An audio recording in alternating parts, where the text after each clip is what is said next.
दोस्तों आज हम एक्सप्लेन करने वाले हैं कमाल की मूवी उप्पेना को, जो कि आपको जरूर पसंद आएगी, इसलिए वीडियो को अभी लाइक कर दीजिए। हम चलिए कहानी शुरू करते हैं। तो कहानी की शुरुआत में हम अपने हीरो आशीष को देखते हैं, जो कि समुद्र के किनारे बेहोश पड़ा हुआ था। इसके बाद हमें कुछ हफ्ते बाद का सीन दिखाया जाता है, जहां हम राम अधीर की बेटी संगीता को कॉलेज के लिए निकलते हुए देखते हैं। राम अधीर, जो कि गाँव का सबसे खतरनाक और अमीर आदमी है, सभी लोग उसकी काफी इज्जत करते हैं और वो सभी लोगों को डरा कर रखता है। अब उधर संगीता कॉलेज पहुंच जाती है। फिर हम रात को राम अधीर के घर पे आरएमओ को देखते हैं। दरअसल आरएमओ को राम अधीर से कुछ काम था, इसलिए वो उससे मिलने आया था, लेकिन राम अधीर के नौकर उसे इंतजार करने के लिए कहते हैं। अब काफी टाइम तक बैठे रहने के बाद जब राम अधीर नहीं आता, तब आरएमओ उससे मिलने के लिए उसके कमरे तक जाता है और वहाँ पहुंचकर आरएमओ खिड़की से देखता है कि राम अधीर अपनी बेटी से बात कर रहा है, लेकिन वहाँ उसकी बेटी नहीं होती।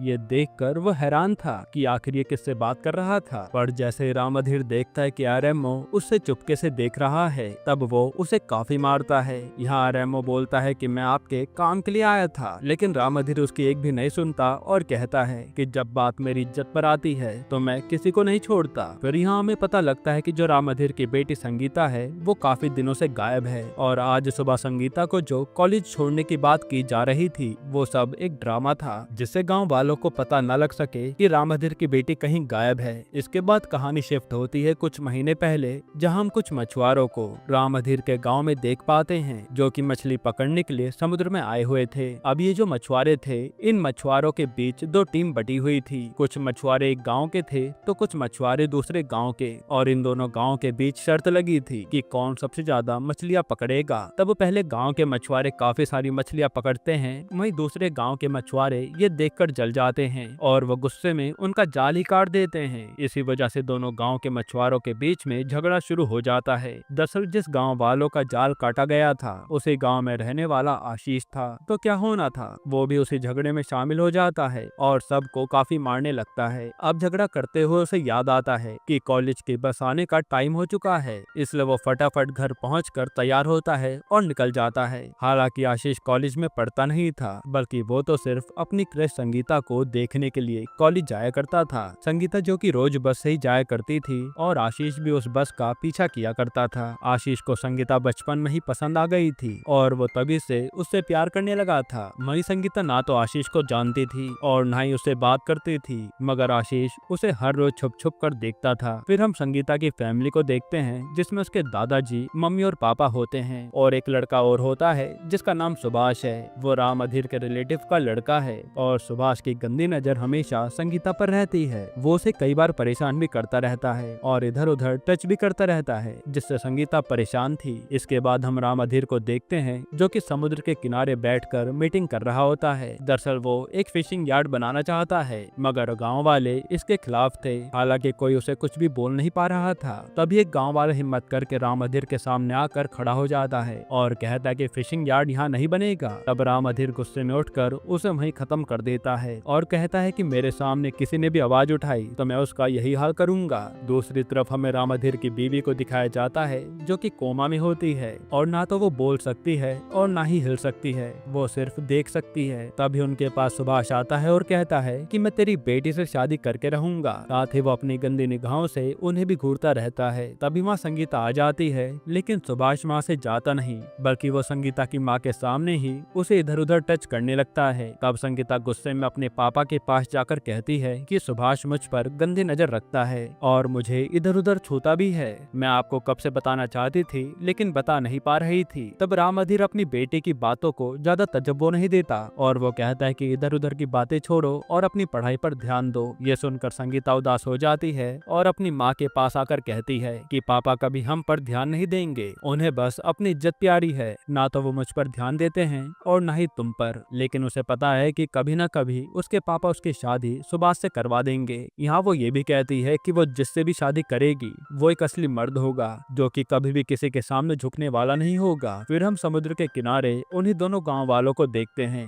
और दोबारा से उन दोनों के बीच में झगड़ा चालू हो जाता है, जहाँ आशीष सामने के गाँव वालों को काफी मारता है। तभी संगीता बस से कॉलेज से अपने घर लौट रही होती है, लेकिन रास्ते में उस झगड़े की वजह से बस बीच में ही रुक जाती है। उसी समय बस में सुभाष आ जाता जाता है और संगीता से कहता है कि चलो मैं तुम्हें बाइक से छोड़ देता हूँ। तब संगीता के मना करने पर भी वो उसे जबरदस्ती बस से बाहर ले जाने लगता है। तभी आशीष अनजाने में सुभाष को मार देता है और सुभाष एक चाटा लगते ही जमीन पर गिर जाता है। ये सब देखकर संगीता काफी खुश होती है और यहाँ पर एज अ व्यूअर हमें देखकर पता लग जाता है कि संगीता आशीष से इम्प्रेस हो गई थी। इसी के बाद से संगीता बस आशीष के बारे में सोचती रहती थी। फिर एक दिन संगीता बस से कहीं जा रही होती है, तभी वो बस रास्ते में खराब हो जाती है और बस का ड्राइवर बाहर निकलता है। तब उसे वहाँ आशीष खड़ा हुआ दिखता है। ड्राइवर आशीष से कहता है कि मैडम का एग्जाम देने का टाइम छूटा जा रहा है, क्या आप उन्हें कॉलेज तक छोड़ देंगे। ये सुनकर आशीष खुश हो जाता है। इसके बाद आशीष संगीता को बाइक से कॉलेज छोड़ता है और अंदर जाने से पहले संगीता आशीष से कहती है कि मुझे तुम मेरे नाम से बुलाया करो। उसी टाइम आशीष डिसाइड कर लेता है कि वो उसे अपने दिल की बात बताकर रहेगा, लेकिन यहाँ पर एक दिक्कत आ जाती है। दरअसल आशीष गा शब्द बोलने में अटक जाता था, जैसे संगीता का नाम वो सनीता बोलता था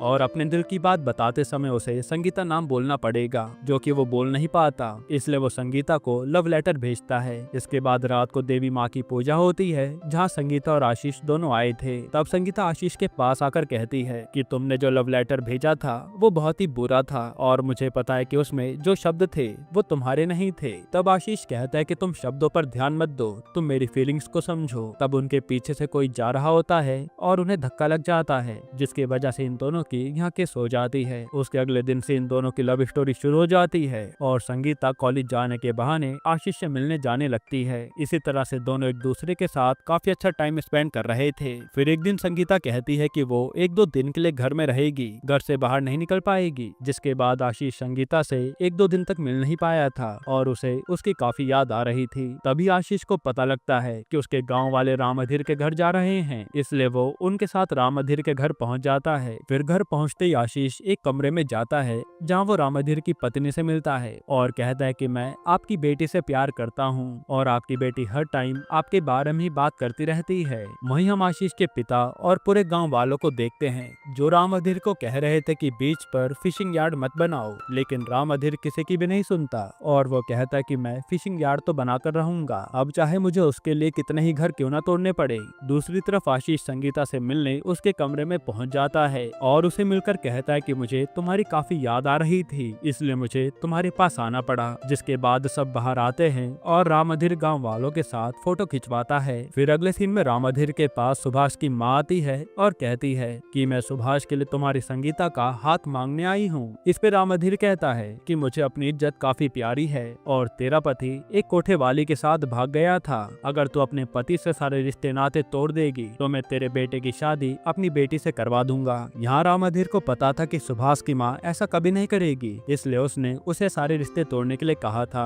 वहीं राम अधीर एक बहुत बड़े घर से संगीता के लिए रिश्ता लेकर आता है और ये बात पता लगने पर संगीता अपनी माँ से गले रखकर खूब रोती है। फिर अगले दिन संगीता कॉलेज के लिए जा रही होती है, जहाँ रास्ते में उसे आशीष मिलता है और वो उसे सारी बात बता देती है कि मेरे पापा ने मेरे लिए एक लड़का पसंद किया है, लेकिन मैं उससे शादी करना नहीं चाहती क्योंकि मैं सिर्फ तुमसे प्यार करती हूँ। वहीं हम देखते हैं कि मछुआरों ने 3 महीने से कोई मछली नहीं पकड़ी है क्योंकि उन्हें समुद्र में जाने से मना कर दिया गया था, लेकिन संगीता आशीष से जिद करने लगती है कि वो उसे भी समुद्र में लेकर जाए और वहाँ पर ये दोनों अकेले समय बिताना चाहते हैं। तब आशीष उसे समुद्र के बीचों बीच ले जाता है, जिसकी खबर किसी को नहीं होती। फिर लौटते समय उनकी बोट का फ्यूल खत्म हो जाता है और दोनों वहीं अटक जाते हैं। इधर सूरज ढलने लगा था और दूसरी तरफ राम अधीर के पास फोन आता है कि बिटिया अभी तक घर नहीं लौटी। ये बात सुनकर राम अधीर को काफी टेंशन हो जाती है। तब वो संगीता के रूम में जाकर उसका रूम चेक करता है, जहाँ उसे एक लड़के की शर्ट मिलती है। ये देखकर वो समझ जाता है कि कुछ ना कुछ तो गड़बड़ है, इसलिए वो सीधा गांव वालों के पास पहुंच जाता है। फिर वहाँ वो गांव पहुंचने पर आशीष के पापा से कहता है कि मेरी बेटी को कोई आदमी समुद्र में लेकर गया है, ऐसा मुझे पता चला। हालांकि मेरी बेटी गायब है, इस बात का पता कभी लगना नहीं चाहिए। अब वो आदमी कोई भी हो, मुझे उससे मतलब नहीं है, मुझे बस मेरी बेटी सही सलामत वापस चाहिए क्योंकि मुझे मेरी इज्जत काफी प्यारी है। ये कहकर वो आशीष के पापा से अपनी बेटी को ढूंढ कर लाने के लिए कहता है। तब आशीष के पापा ये बात समझ जाते हैं और वो संगीता को समुद्र से लाने के लिए तैयार हो जाते हैं। वहीं उन्हें कहीं ना कहीं लग रहा था कि इन सब के पीछे उनका बेटा आशीष ही होगा। दूसरी तरफ संगीता और आशीष एक दूसरे से लिपट जाते हैं, जिसके बाद हमें मूवी की शुरुआत में दिखाया गया सीन वापस से दिखाया जाता है, जहां संगीता कॉलेज के लिए निकली होती है। जो कि सब झूठ था और राम अधीर ने ये अफवाहें फैलाई थी ताकि किसी को पता न लग सके कि उसकी बेटी घर से गायब है। वहीं जब अगले दिन उन दोनों की आंख खुलती है तो संगीता आशीष से कहती है कि मैं अब तुमसे जुदा नहीं रह सकती, क्यों ना हम दोनों शादी कर लें। ये कहकर वो अपने पास से मंगलसूत्र निकालती है जो कि वो पहले से ही लाई थी। तभी वो मंगलसूत्र पानी में गिर जाता है और आशीष उस मंगलसूत्र को निकालने के लिए पानी में कूद जाता है। फिर जैसे ही आशीष मंगलसूत्र को लेकर बाहर निकलता है तो वो देखता है कि बोर्ड पर उसके पापा और 2-3 आदमी और आ चुके हैं। यहाँ सभी को लग रहा था कि आशीष भी संगीता को ढूंढने आ गया है, लेकिन उसके पापा जानते थे कि आशीष पहले से ही बोर्ड पर था। फिर जब ये सब संगीता को लेकर समुद्र के किनारे पहुँचते हैं तो राम अधीर वहीं खड़ा होता है और उसे भी यही लग रहा था कि आशीष सबके साथ संगीता को ढूंढने गया होगा। जिसके बाद राम अधीर अपनी बेटी को घर ले आता है और पता लगाने की कोशिश भी नहीं करता कि वो किसके साथ गई थी। वहीं आशीष के पापा उसे समझाते हैं कि ये तूने बहुत गलत करा, राम अधीर काफी खतरनाक आदमी है और वो पता लगा कर रहेगा कि संगीता बोट पर किसके साथ गई थी। दूसरी तरफ राम अधीर रात में काफी सोचने लगता है कि आखिर संगीता किसके साथ समुद्र के बीच गई होगी। तभी वो अपने घर में लगी ग्रुप फोटो को देखता है जिसमें आशीष संगीता के कमरे की ओर ही देखे जा रहा था और वो ये देखकर समझ जाता है कि वो लड़का आशीष ही होगा जिसके साथ संगीता गई थी। अब वो आशीष को मरवाना चाहता था ताकि उसकी इज्जत पर कोई आंच ना आए, लेकिन वो उसे डायरेक्टली नहीं मरवा सकता था। इसलिए वो दोनों गांव वालों के बीच में लड़ाई करवा देता है और उस लड़ाई में अपने आदमी भेज देता है आशीष को मारने के लिए। तब वो लोग मिलकर आशीष और उसके पापा को काफी बुरी तरीके से मारते हैं और फिर उन्हें समुद्र के किनारे ले जाते हैं, जहां अगले दिन आशीष के पापा की मौत हो जाती है और आशीष काफी घायल होता है।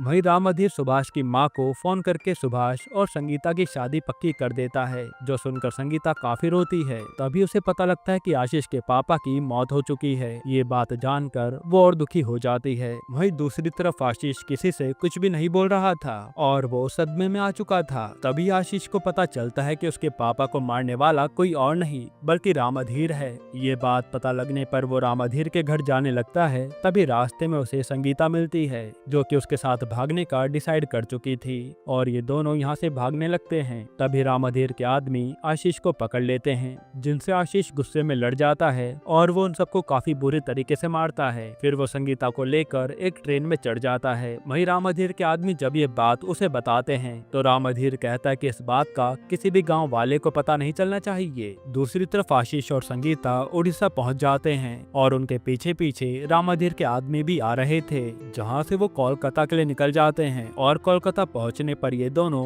1-2 दिन के लिए काफी खुश रहते हैं कि चलो अब हम साथ हैं। लेकिन इन दोनों के बीच में दूरियां कम नहीं हो रही थी। जैसे संगीता आशीष के पास आने की कोशिश करती थी तो आशीष घबराने लगता था, शायद वो अपने पिता की मौत का सदमा भुला नहीं पा रहा था। वहीं आशीष को ये भी लग रहा था कि संगीता उसके साथ सेफ नहीं है, इसलिए वो संगीता को गर्ल्स हॉस्टल भेजने का डिसाइड करता है, जिसका किराया 3000 था। अब आशीष के पास इतने पैसे नहीं थे, तभी वो संगीता को उस हॉस्टल में भेज देता है, मगर संगीता ऐसा नहीं चाहती थी। फिर अगले दिन से आशीष एक वर्कशॉप पर काम भी करने लगा था और जो भी पैसे उसे मिलते थे वो संगीता को दे देता था, जिससे संगीता को किसी भी चीज की कमी ना हो। हालांकि संगीता ऐसा कुछ भी नहीं चाहती थी, वो तो बस इतना चाहती थी कि वो और आशीष एक साथ रहें और जो भी दिक्कत आए वो दोनों साथ में मिलकर फेस करें। लेकिन आशीष यहाँ आने पर कुछ बदला बदला सा लग रहा था। कभी कभार तो वो संगीता पर गुस्सा भी हो जाता था। हालांकि अब ऐसे ही कुछ दिन बीत जाते हैं। वहीं संगीता का रो रो कर बुरा हाल हो जाता है, क्योंकि वो ऐसी जिंदगी जीना नहीं चाहती थी। और एक दिन तो वो रोते हुए आशीष को गले लगाती है और कहती है कि मुझे बस तुम्हारे साथ रहना है।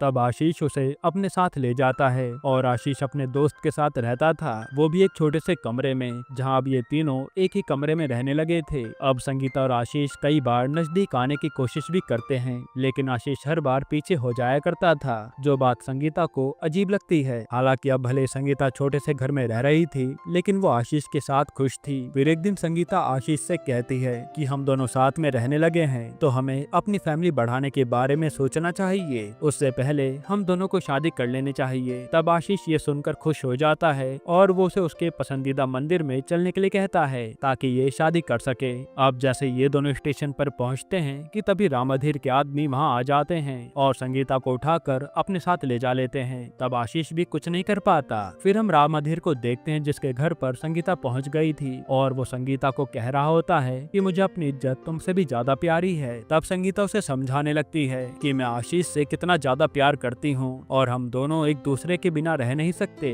तब रामधीर कहता है कि तुझे पता भी है कि तेरी खबर देने वाला कौन था, और वो बताता है कि तेरी खबर आशीष ने हमें दी थी, तभी तो हम तुझे स्टेशन से उठाकर ला पाए हैं, और वैसे भी आशीष अब तेरे साथ फैमिली नहीं बना सकता। ये सुनकर संगीता हैरान हो जाती है, जिसके बाद कहानी फ्लैशबैक में जाती है और रामधीर अपनी बेटी को बताता है कि उस दिन जब रामधीर आशीष और उसके पापा को मार रहा था, तब आशीष के पापा को मारने के बाद रामधीर ने आशीष की मर्दानगी खत्म कर दी थी, यानी उसने उसका पार्ट ही कटवा दिया था। इसी वजह से जब भी संगीता आशीष के पास आने की कोशिश करती थी तो वो दूर हो जाया करता था। आशीष ने कई बार कोशिश भी करी थी कि वो ये बात संगीता को बता दे, लेकिन वो हिम्मत नहीं कर पा रहा था। और जब संगीता ने आशीष से कहा था कि उसे बच्चे चाहिए, तब उसने उसे रामधीर के घर वापस भेजने का डिसाइड कर लिया था, क्योंकि वो संगीता को वो नहीं दे सकता जो उसे चाहिए था। हालांकि आशीष को इस बात से काफी दुख हुआ था, क्योंकि वो संगीता से काफी प्यार करता था। अब ये सब जानकर संगीता अपने आंसू पहुंचती है और अपने पिता से कहती है कि मैं अभी भी आशीष से उतना ही प्यार करती हूँ और आगे भी करती रहूंगी। ये जानकर भी हमारी फैमिली अब आगे नहीं बढ़ सकती, तब भी मैं उसी के साथ रहना चाहूंगी, तो आप समझ लीजिए कि मैं उससे कितना प्यार करती हूँ। आगे संगीता कहती है कि आपको मेरी कसम है, आपको मुझे आशीर्वाद देकर उसके पास छोड़कर आना होगा, ताकि मैं उसका सहारा बन सकूं, क्योंकि अब उसका इस दुनिया में कोई भी नहीं है। तब रामधीर को ये बात समझ आ जाती है कि उसकी बेटी आशीष के बिना जिंदा नहीं रह पाएगी, और वो संगीता को आशीष के पास भेज देता है, भले इससे उसकी बदनामी क्यों ना हो। फिर संगीता आशीष के पास जाकर कहती है कि मैं तुम्हारे पास वापस आ गई हूँ और अब कभी छोड़कर नहीं जाऊंगी। तब आशीष कहता है पर हमारी फैमिली आगे नहीं बढ़ सकती। तभी भोलेनाथ की मूर्ति के सामने एक बुजुर्ग आदमी के साथ एक लड़की होती है, और बात करने पर इन्हें पता चलता है कि वह लड़की अनाथ है, इसलिए ये लोग उसे अडॉप्ट करने का डिसाइड करते हैं ताकि इनकी फैमिली पूरी हो सके। और इसी के साथ ये कहानी एंड होती है। दोस्तों, ये लव स्टोरी बहुत ही ज्यादा इमोशनल थी। आपको ये मूवी कैसी लगी हमें कमेंट में जरूर बताइएगा, और इसके अलावा आप कौन सी मूवी या वेब सीरीज का एक्सप्लेनेशन चाहते हैं वो भी कमेंट कीजिएगा। बाकी अगर आपको हाल ही में एक कमाल की मूवी देखनी है तो आप ये वीडियो देख लीजिए।